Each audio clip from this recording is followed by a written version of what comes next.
నమస్తే, welcome to mega nine TV. నేను సిరాజ్. గత కొన్ని రోజులుగా స్టాక్ మార్కెట్లు మాత్రం లాభాల బాట పడుతున్నటువంటి పరిస్థితి కనబడుతుంది. గోల్డ్ రేట్స్ కూడా ఆల్మోస్ట్ భారీగా కనబడుతున్నటువంటి సిచ్యువేషన్. బంగారపు ధరలు విపరీతంగా పెరిగిపోతున్నటువంటి నేపథ్యంలో ఈ మధ్య కాలంలో బంగారానికి వెండి కూడా నేను కూడా ఉన్నానని పోటీ వచ్చేటువంటి పరిస్థితి కనబడుతుంది. వెండి కూడా ఎక్కడ తగ్గట్లేదు. దానికి సంబంధించినటువంటి అంశాలు కూడా నేను మీ ముందుకు తీసుకువచ్చాను. కానీ ఇక్కడ కనబడుతున్నటువంటి ప్రధానమైనటువంటి అంశం స్టాక్ మార్కెట్లు మాత్రం పీక్స్లో కనబడుతున్నాయి. ఎందుకు స్టాక్ మార్కెట్లో ఈ సమయంలో పీక్స్లో కనబడడం?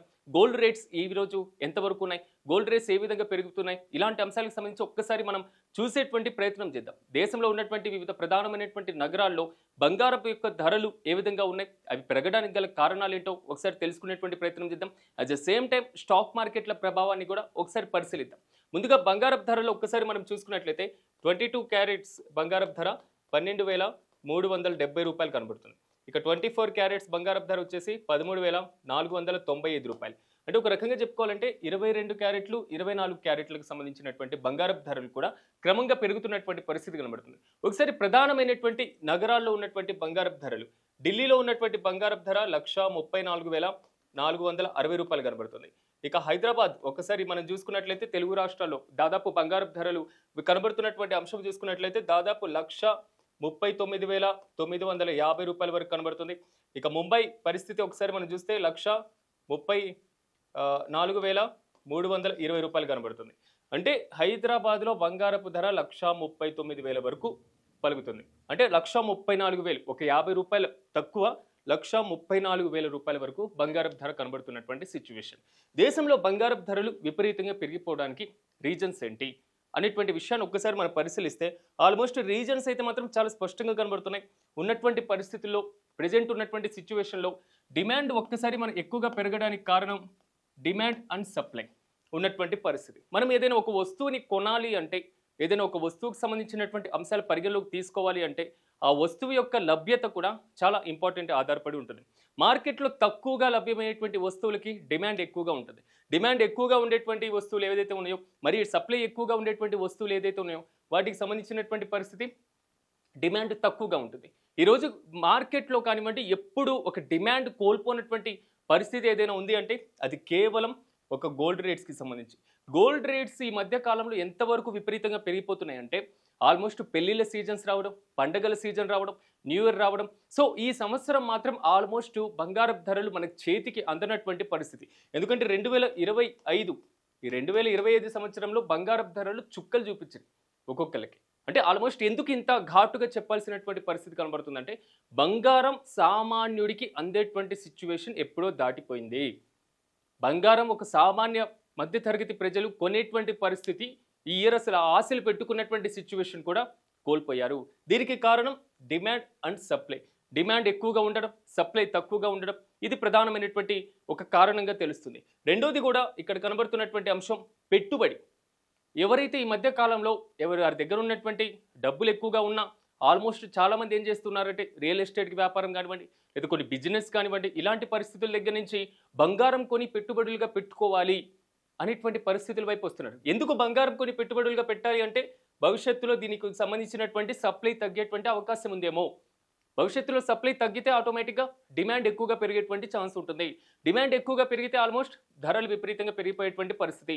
సో ధరలు భవిష్యత్తులో ఇంకా పెరిగేటువంటి అవకాశం ఉంది కాబట్టి మన దగ్గర ఉన్నటువంటి డబ్బులతో మనం పెట్టుబడిగా పెట్టేసుకున్నట్లయితే ఆల్మోస్ట్ ఫ్యూచర్లో మనకు బంగారం పనికొస్తుంది అనేటువంటి అంశం. ఈ రోజులో మార్కెట్లో డబ్బులు లేకపోతే ఇన్వెస్ట్ చేసినా కానివ్వండి, లేకపోతే బ్యాంకుల్లో పెట్టినా కానివ్వండి, దానికి వచ్చేటువంటి ఇంట్రెస్ట్ చాలా తక్కువగా కనబడుతుంది. దీంతో పోలిస్తే భవిష్యత్తులో మనకు వచ్చేటువంటి లాభాలు, మన దగ్గర ఉన్నటువంటి బంగారపు నిల్వలే మనల్ని రక్షిస్తాయి అనేటువంటి అంశాల వరకు కూడా వచ్చినటువంటి పరిస్థితి. ఈ పెట్టుబడి అనేటువంటి అంశం మాత్రం ఇక్కడ కనబడుతున్న దాంట్లో సామాన్య ప్రజలు కాదు, దేశంలో అంటే సమాజంలో ఉన్నటువంటి ఉన్నత వర్గాలే కాదు, బ్యాంకులకు సంబంధించినటువంటి అంశం కూడా ఇదే ఉత్పన్నమవుతుంది. అందుకే కదా చైనాతో పాటుగా చైనా బ్యాంకులు కానివ్వండి, ఆర్బీఐ బ్యాంక్ కూడా ఆల్మోస్ట్ ఇవే అంశాలని పీక్స్కి తీసుకువెళ్ళినటువంటి పరిస్థితి. ఎందుకు ఒకసారి మనం చూసుకుందాం. 1991లో ఎల్పిజీలను మనం అభివృద్ధి చేసుకున్నాం. Liberalisation, privatisation, globalisation. అంటే ప్రైవేటీకరణ, సరళీకరణ, ఈ ఎలాంటి ఆర్థిక విధానాలతో, ప్రైవేటీకరణ విధానాలతో ముందుకు వెళ్ళడం జరిగింది. ఇంత ప్రపంచీకరణకు వెళ్ళేటువంటి సమయంలో మన దగ్గర ఉన్నటువంటి బంగారపు నిల్వలను తీసుకెళ్లి బ్యాంక్ ఆఫ్ లండన్లో లేదా వాషింగ్టన్ దగ్గర వీటి దగ్గర తాకట్టు పెట్టినటువంటి పరిస్థితి. ఎందుకు ఇంత భారీ నిల్వలు తాకట్టు పెట్టాల్సినటువంటి పరిస్థితి? మన దగ్గర విదేశీ మారక ద్రవ్యం లేదు. సో అలాంటి పరిస్థితుల్లో ఏం చేయాలో అర్థం కానటువంటి సిచ్యువేషన్. ఇలాంటి సందర్భంలో మన దగ్గర ఉన్నటువంటి బంగారపు నిల్వలు తీసుకొని వెళ్ళి విదేశీ మార్కెట్ల దగ్గర తాకట్టు పెట్టేసి విదేశీ మారక ద్రవ్యాన్ని తీసుకొని దేశ ఆర్థిక వ్యవస్థను కాపాడుకున్నటువంటి రోజులు. సో ఆ సందర్భం లేకపోతే అలాంటి పరిస్థితుల నుంచి మనం గుణపాఠాలు నేర్చుకున్నాం. అప్పటి నుంచి reserve bank of India almost దేశంలో ఉన్నటువంటి చాలా వరకు బంగారపు నిల్వల మొత్తాన్ని కూడా తన దగ్గర పెట్టుబడులుగా పెట్టుకుంటారు. అంటే ముందే కొనేసి పెట్టుతున్నాయి. మరి మనమే కొంతవరకు ముందు చూపుతో ఆలోచిస్తున్నటువంటి నేపథ్యంలో సో చైనా కూడా ఇలాంటి ఆలోచనతో ముందుగానే వెళ్తున్నటువంటి పరిస్థితి. సో ప్రపంచంలో ఉన్నటువంటి చాలా పెద్ద దేశాలు అగ్రరాజ్యాలన్నీ కూడా ఆల్మోస్ట్ వాళ్ళ యొక్క కేంద్ర బ్యాంకులన్నీ కూడా భారీ మొత్తంలో టన్నుల కొద్దీ బంగారాన్ని నిల్వలుగా పెట్టుబడులుగా పెట్టుకున్నటువంటి పరిస్థితి. సో అంత భారీ పెట్టుబడులుగా నిల్వలుగా పెట్టుకున్నటువంటి బంగారం వల్ల సో ప్రపంచవ్యాప్తంగా బంగారం అనేది క్రమంగా తగ్గిపోయేటువంటి సిచ్యువేషన్. దాని సప్లై అనేది చాలా వరకు తగ్గుతుంది. సప్లై తగ్గినప్పుడు డిమాండ్ అనేది ఆటోమేటిక్గా పెరుగుతుంది. ఇందాక మనం చెప్పుకున్నటువంటి ప్రధానమైనటువంటి అంశం. వీటితో పాటుగా విదేశీ మారక ద్రవ్యం, భారతదేశానికి వచ్చేటువంటి విదేశీ మారక ద్రవ్య నిల్వలు కూడా తగ్గిపోవడం దీనికి ప్రధానమైనటువంటి ఒక కారణంగా భావించాలి. సో మార్కెట్లో అనిశ్చితి కానివ్వండి, ఆర్థిక వ్యవస్థలో ఉన్నటువంటి పరిస్థితులు సరిగా లేకపోవడం కానివ్వండి, కొనేటువంటి పరిస్థితి లేకుండా ఉండడం కానివ్వండి, ఇలాంటి పరిస్థితులు మొత్తం కూడా బంగారపు ధరలు విపరీతంగా పెరిగిపోవడానికి కూడా ఒక ప్రధానమైనటువంటి కారణమైంది. రీసెంట్గా సాగుతున్నటువంటి యుద్ధ పరిస్థితులు, ప్రధానంగా యుద్ధ పరిస్థితులు అంటే రష్యా యుక్రెయిన్ యుద్ధం జరిగింది. సో రష్యా యుక్రెయిన్ యుద్ధం జరిగినప్పుడు ఆటోమేటిక్గా ప్రపంచ దేశాలన్నీ కూడా చమురుకు సంబంధించినటువంటి నిల్వలని భారీగా కోల్పోవడం, సో ఎగుమతులు దిగుమతులకు సంబంధించినటువంటివి కొన్ని ప్రతిష్టంభన, మరి ముఖ్యంగా ప్రతికూల పరిస్థితులు, ఇలాంటి వాటిని ఎదుర్కోవడం, వీటి ద్వారా ప్రతి ఒక్క దేశం ఏం నేర్చుకుందంటే ఆటోమేటిక్గా విదేశాల మీద ఆధారపడడం తగ్గించుకుంది. విదేశాల మీద ఆధారపడినప్పుడు ఏం చేస్తున్నాయంటే ఆ దేశంలో స్వయంగా ఉత్పత్తి చేసుకోవడం, లేకపోతే ఇతర దేశాలను ప్రత్యామ్నాయంగా పరిశీలించడం. ఈ రోజులో మనం రష్యా ఉక్రెయిన్ యుద్ధం జరిగిన ప్రపంచంలో అనేక దేశాలు ఇబ్బందులు ఎదుర్కొన్నా మనం చమురు కొనుగోలుకు సంబంధించి తక్కువ ధరకే రష్యా నుంచి కొనుగోలు చేసుకున్నాం. అలాంటి పరిస్థితుల్లోనే వివిధ దేశాలు కూడా ప్రత్యామ్నాయాన్ని ఎంచుకున్నాయి. ఈ ప్రత్యామ్నాయాన్ని ఎంచుకునేటువంటి పద్ధతుల్లో ఆటోమేటిక్గా ఏదైతే ఈ నిల్వలు ఉన్నాయో ఈ నిల్వలు క్రమంగా ఆటోమేటిక్గా విదేశీ మారక ద్రవ్యాన్ని కోల్పోయేటువంటి పరిస్థితులు వచ్చినాయి. ఇలాంటి పరిస్థితులన్నీ కూడా ఒక కారణమైతే, రెండోది రూపాయికి అదేవిధంగా డాలర్కి మధ్య ఉన్నటువంటి పరిస్థితులు. గతంలో ఎప్పుడైనా రూపాయి విలువకి డాలర్ విలువకు ఉన్నటువంటి వ్యత్యాసాన్ని మనం పరిశీలిస్తే 40 రూపాయలు, 50 రూపాయలు, 60 రూపాయలు, 70 రూపాయలు, ఇప్పుడు కనబడుతున్నటువంటి అంశం 90 రూపాయలు, ఆల్మోస్ట్ ఒక 100 రూపాయల వరకు పరిస్థితి కీలకంగా మారింది. మనం 100 రూపాయలు పెట్టి ఒక డాలర్ని కొనాలి అంటే ఒక్క డాలర్ విలువ మన దేశంలో 100 రూపాయలు వస్తుందా అనేటువంటి ఇష్యూని ఒక్కసారి మనం ఊహించుకున్నప్పుడు ఎందుకు డాలర్కి అంత ప్రాధాన్యత ఇవ్వాలి అనేటువంటి అంశం ఇక్కడ తెర మీదకి వస్తుంది.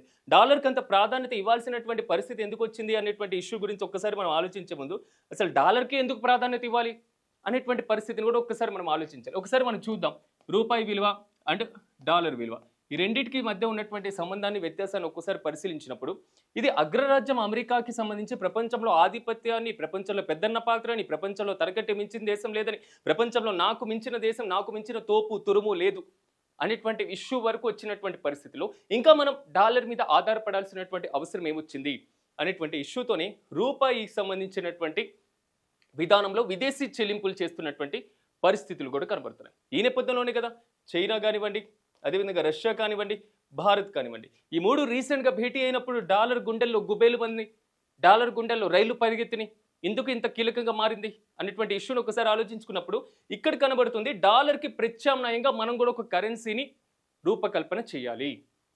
డాలర్కి ప్రత్యామ్నాయంగా రూపకల్పన చేసినప్పుడు దేశంలో ఉన్నటువంటి డిమాండ్ సప్లైల ప్రభావం తగ్గుతుంది. సో విదేశీ మారక ద్రవ్యం మీద ఎక్కువగా ఆధారపడాల్సినటువంటి అవసరం ఉండదు అనేటువంటి అంశాలు కూడా ఇక్కడ తెర మీదకి వచ్చినాయి. అంటే ఒక రకంగా చెప్పుకోవాలంటే గోల్డ్ రేట్స్ పెరగడానికి రూపాయి యొక్క పతనం కూడా ఒక కీలకమైనటువంటి కారణంగా మారిపోయింది. సో రూపాయి భారీగా పతనం అవ్వడం కూడా ఒక్కసారిగా డాలర్ విలువ పెరిగిపోవడం కూడా కీలకంగా మారింది. రెండోది ఇక వడ్డీ రేట్లకు సంబంధించినటువంటి అంశం. వడ్డీ రేట్ల అంశం కూడా ఎంతవరకు ప్రభావితమైందంటే ఆటోమేటిక్గా దేశంలో ఉన్నటువంటి బంగారపు నిల్వలు కాస్ట్లీగా మారిపోయినటువంటి సిచ్యువేషన్ ఇలాంటిది కూడా కనబడింది. అట్ ద సేమ్ టైం ఒక్కసారి మనం స్టాక్ మార్కెట్ చూద్దాం. ఒకసారి స్టాక్ మార్కెట్ చూసినప్పుడు మనకు కనబడుతున్నటువంటి అంశం స్టాక్ మార్కెట్ ఎంతవరకు పీక్స్కి వెళ్తుందంటే నిఫ్టీ అదేవిధంగా సెన్సెక్స్ ఇవి రెండు కూడా మంచి లాభాలు పడుతున్నటువంటి పరిస్థితి. కానీ 2025 చివరి నాటికి అంటే ఉన్నటువంటి పరిస్థితిలో ఇప్పుడు నేను ఈ వీడియో తీసుకుంటున్నప్పుడు, ఈ వీడియో చిత్రీకరించేటప్పుడు మహా ఎక్కువ 8 రోజులు 7 రోజులు మాత్రమే టైం ఉంది. ఈ చివరి ఒక్క వారం స్టాక్ మార్కెట్ ఎంతవరకు ప్రభావం ఉందంటే లాభాల వైపు ఆర్జించేటువంటి పరిస్థితి అయితే చాలా కీలకంగా మారింది. దీనికి విదేశీ సంస్థాగత పెట్టుబడులు అంటూ ఉంటాం, ఎఫ్ఐఐ అంటాం. సో అంటే ఫారెన్ ఇన్స్టిట్యూషనల్ ఇన్వెస్టర్స్కి సంబంధించినటువంటి అంశం ఇది కూడా కీలకంగా మారుతుంది. ఎందుకంటే చిన్న చిన్న మ్యూచువల్ ఫండ్స్ కానివ్వండి, చిన్న ఫండ్స్ కానివ్వండి, ఇలాంటివన్నీ కూడా అంటే ఎక్కువగా ఆధారపడి ఉండేటువంటి పరిస్థితి కనబడుతుంది. స్టాక్ మార్కెట్ విపరీతంగా పెరిగిపోయేటువంటి పరిస్థితి. ఈ ఎఫ్ఐఐ దీనికి సంబంధించి విపరీతంగా పెట్టుబడి పెరిగితే స్టాక్ మార్కెట్ గణనీయంగా పెరిగేటువంటి అవకాశం ఉంది. స్టాక్ మార్కెట్ పెరుగుదలకు కూడా ఇది ప్రధానమైనటువంటి ఒక కారణంగా మారుతాయి. సో స్టాక్ మార్కెట్ ఇలా పెరగడానికి వీటి మీదే ఆధారపడాలి అంటే అది కూడా మనం ఆలోచించాల్సినటువంటి అవసరం ఉంది. ఎందుకంటే ఎఫ్ఐఐ సంబంధించినటువంటి ఏదైతే ఇది విదేశీ సంస్థాగత పెట్టుబడులు ఉన్నాయో ఈ పెట్టుబడులు అనేవి మనం ఎప్పుడు ఆలోచించలేము. ఒక రకంగా చెప్పుకోవాలంటే వీటిని బటర్ఫ్లై అనుకోవచ్చు, అంటే సీతాకోక చిలుక. సీతాకోక చిలుక ఎప్పుడు ఒకే స్థానంలో పర్మనెంట్గా ఉంటుందా? ఎప్పుడు పడితే అప్పుడు ఎగిరిపోతూ ఉంటుంది. సో ఎగిరిపోతే ఎంత బాగుంటుంది ఆ టైప్లో అన్నట్టుగా, అంటే ఇంతవరకు వెళ్తున్నటువంటి పరిస్థితి. కాబట్టి ఎప్పుడు కూడా స్టాక్ మార్కెట్ల యొక్క అంచనాలను మనం ప్రిడిక్షన్ చేయలేం. కాబట్టి ఇక్కడ కనబడుతున్నటువంటి ఇష్యూ కూడా అలాంటి పరిస్థితి. సో వీళ్ళు ఏంటంటే ఇక్కడ ఇన్వెస్ట్ చేస్తూ ఉంటారు, వచ్చినటువంటి లాభాలు వస్తూ ఉంటే మళ్ళీ ఇన్వెస్ట్ చేయడానికి ట్రై చేస్తూ ఉంటారు. ఒకవేళ లాభాలు లేకపోయి ఉంటే ఏం చేస్తారంటే ఆటోమేటిక్గా అక్కడి నుంచి వాళ్ళ యొక్క పెట్టుబడిని తీసుకొని రిటర్న్ అయ్యేటువంటి అవకాశం కనిపిస్తుంది. వీటికి సంబంధించిన ఫారిన్ ఇన్వెస్ట్మెంట్స్కి సంబంధించిన పాటుగా విదేశీ సంస్థాగత పెట్టుబడులతో పాటు వడ్డీ రేట్లకు సంబంధించినటువంటి అంశాలు కానివ్వండి అదేవిధంగా కీలకంగా మారుతుంది. యుఎస్ ఫెడరల్ రిజర్వులకు సంబంధించినటువంటి ఇష్యూ కూడా స్టాక్ మార్కెట్ క్రమంగా పెరగడానికి ఒక కీలకంగా మారుతున్నటువంటి సిచ్యువేషన్. ఓవరాల్గా మాత్రం ఇక్కడ కనబడుతున్నటువంటి ప్రధానమైనటువంటి అంశాలు ఒకటి రూపాయి బలోపేతం. రూపాయి బలోపేతం చాలా ఇంపార్టెంట్ అయినటువంటి ఇష్యూ.